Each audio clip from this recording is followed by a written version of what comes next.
걱정과 고통 속에서 삶은 자라나고 안락함 속에서는 죽음이 온다. 이 말은 단순한 격언이 아닙니다. 맹자의 사상을 압축한 한 줄의 가르침이며 오늘날에도 여전히 살아있는 진리입니다. 맹자는 말했습니다. 하늘이 장차 그 사람에게 큰 임무를 맡기려 할 때 반드시 먼저 그의 마음을 괴롭히고 그의 몸을 고되게 하며 그의 살을 굶주리게 하고 그의 생활을 곤궁하게 하고 그의 행동을 좌절하게 한다. 그래서 그의 마음을 움직이고 성품을 단련하며 전에 할 수 없었던 일을 하게 만든다. 이 구절은 수천 년을 넘어 지금까지도 회자되는 맹자의 대표 명언입니다. 여기에는 단순한 교훈을 넘어 인간이 어떻게 성장하고 어떻게 무너지는지가 담겨 있습니다. 성장은 고통 속에서 오고 안락 속에서는 죽음이 찾아옵니다. 일부 고난이 인간을 세운다. 맹자는 전국시대라는 격동의 시기를 살았습니다. 그는 왕들을 만나며 나라를 바꾸려 했지만 대부분의 왕들은 맹자의 말을 듣지 않았습니다. 양해왕에게 그는 이렇게 말했습니다. 왕께서 만일 이익만을 말한다면 신하들도 모두 이익을 말할 것이고 백성들도 모두 이익을 말할 것입니다. 그렇게 되면 나라가 위태로워질 것입니다. 왕께서는 마땅히 의를 말씀하셔야 합니다. 왕이 기대했던 대답은 아니었습니다. 왕은 나라의 번영과 이익을 묻고 싶었지만 맹자는 의로움과 도덕을 강조했습니다. 그 때문에 그는 환영받지 못했고 자주 좌절을 겪었습니다.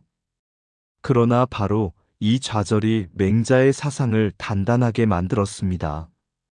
만약 그가 항상 환영받았다면 그의 철학은 그저 권력자들의 입맛에 맞춘 말로 흐려졌을 것입니다. 고통과 거절 속에서 그는 오히려 자신의 철학을 갈고 닦으며 더 강한 신념을 세웠습니다. 2부 우물에 빠진 아이의 비유.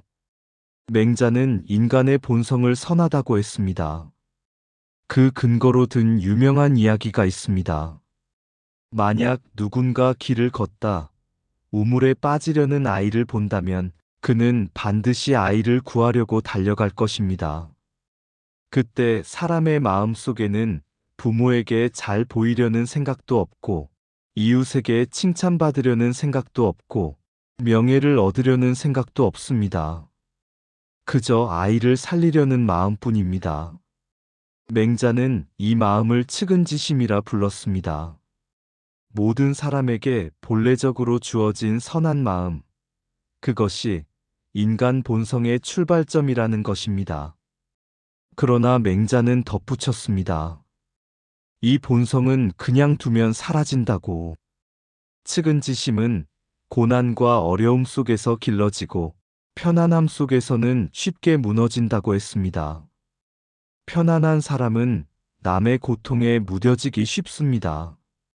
그러나 스스로 고통을 겪은 사람은 타인의 고통에도 더 깊이 공감하게 됩니다. 그래서 고난은 인간의 본성을 더 크게 자라게 하는 토양이 됩니다. 3부 하늘의 뜻과 시련의 의미. 맹자가 말한 하늘이 큰 임무를 맡기려 할 때는 반드시 시련을 준다는 구절은 오늘날에도 많은 사람을 일으켜 세웁니다. 생각해 봅시다.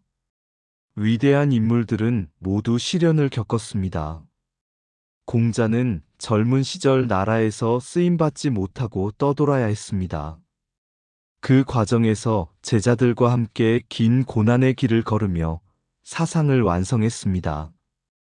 맹자 역시 이 나라, 저 나라를 떠돌며 거절당하는 삶 속에서 철학을 단단히 했습니다. 고난은 우연히 찾아오는 것이 아닙니다. 맹자의 눈에 고난은 하늘의 뜻이었습니다. 고난은 인간을 망가뜨리려는 것이 아니라 더 큰 그릇으로 만들기 위한 시험이었습니다. 고난이 없으면 그릇이 작고, 고난을 통과한 사람은 더 큰 일을 맡을 수 있습니다. 사부. 편안함 속의 죽음. 맹자는 안락함의 위험을 누구보다 잘 알았습니다. 그는 이렇게 말했습니다. 큰 근심이 없으면 나라가 망하고, 큰 고통이 없으면 집안이 쇠한다. 역사를 보아도 그렇습니다. 한 나라가 전성기를 맞으면 곧 내부에서 타락이 시작됩니다. 지도자는 사치에 빠지고, 백성은 나태해지며, 젊은이들은 안일해집니다. 겉으로는 강해 보이지만 작은 위기에도 쉽게 무너집니다. 반대로 나라가 고난을 겪을 때 백성들은 더 단단해지고 지도자는 더 신중해집니다. 고난 속에서 공동체는 서로를 의지하고 그 속에서 힘이 자랍니다. 편안함 속의 죽음은 눈에 보이지 않게 다가오고 고난 속의 성장은 천천히 그러나 확실하게 자리를 잡습니다. 5부. 개인의 삶에 적용하기. 우리의 삶도 마찬가지입니다. 나이가 들수록 우리는 편안함을 찾습니다. 어느 정도 재산이 쌓이고 사회적 위치가 안정되면 이제 좀 편히 살자라는 마음이 올라옵니다. 그러나 바로 그때가 가장 위험합니다. 편안함은 삶의 목표가 아니라 잠시 머무는 쉼터일 뿐입니다. 거기에 안주하면 마음은 서서히 죽어가고 정신은 이미 쇠퇴하기 시작합니다. 맹자는 끊임없이 자신을 수양해야 한다고 했습니다. 몸이 편안할수록 정신은 더욱 깨어 있어야 하고 재물이 많을수록 마음은 더욱 가난해야 합니다. 걱정이 사라졌다면 오히려 스스로 고난을 찾아야 합니다. 공부하고 베풀고 수양하며 자기 자신을 단련해야 합니다. 6부. 현대 사회와 맹자의 가르침. 오늘날 우리는 역사상 가장 편안한 시대를 살고 있습니다. 기계와 기술이 불편을 없애주고 경제적 풍요가 많은 고통을 덜어주었습니다. 하지만 그만큼 사람들은 점점 나약해지고 있습니다. 조금만 불편해도 화를 내고 조금만 힘들어도 쉽게 포기하며 조금만 고통이 닥쳐도 절망합니다. 삶이 조금만 흔들려도 스스로 무너지는 사람들이 많아졌습니다. 맹자가 오늘 이 시대를 본다면 아마 이렇게 말할 것입니다. 너희는 삶의 근본을 잊고 있다. 걱정과 고통이야말로 너희를 살리는 힘인데 너희는 그것을 두려워하고 피하려만 한다. 7부. 고난을 받아들이는 지혜. 맹자의 가르침은 단순합니다. 고난은 삶을 무너뜨리기 위해 오는 것이 아닙니다.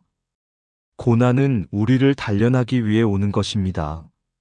삶이 우리를 괴롭히는 순간 우리는 오히려 감사해야 합니다. 하늘이 나를 더 크게 세우고 있다는 신호이기 때문입니다. 걱정과 고통 속에서 내 삶은 다시 자라나고 있다는 뜻이기 때문입니다. 반대로 아무 고통도 없는 순간 우리는 오히려 두려워해야 합니다. 그것은 삶이 성장하지 않고 있다는 증거일 수 있기 때문입니다. 안락함이 계속되면 삶은 보이지 않게 죽어가고 있다는 신호일지도 모릅니다. 8부. 맺은 말. 맹자의 말은 수천 년이 지난 지금도 우리를 일깨웁니다. 하늘이 장차 그 사람에게 큰 임무를 맡기려 할 때는 반드시 시련을 준다. 큰 근심이 없으면 나라가 망하고 큰 고통이 없으면 집안이 쇠한다. 이 두 가지 말은 결국 같은 뜻을 담고 있습니다. 걱정과 고통 속에서 삶은 자라고 안락함 속에서 삶은 죽어간다는 사실입니다. 그러니 오늘의 시련 앞에서 절망하지 마십시오. 오늘의 안락 속에서 방심하지 마십시오. 고난은 축복이며 걱정은 선물입니다. 그 속에서만 인간은 성장할 수 있고 그 속에서만 삶은 깊어질 수 있습니다. 이것이 맹자가 남긴 위대한 인생의 명언이며 오늘을 사는 우리에게 여전히 살아 숨쉬는 지혜입니다.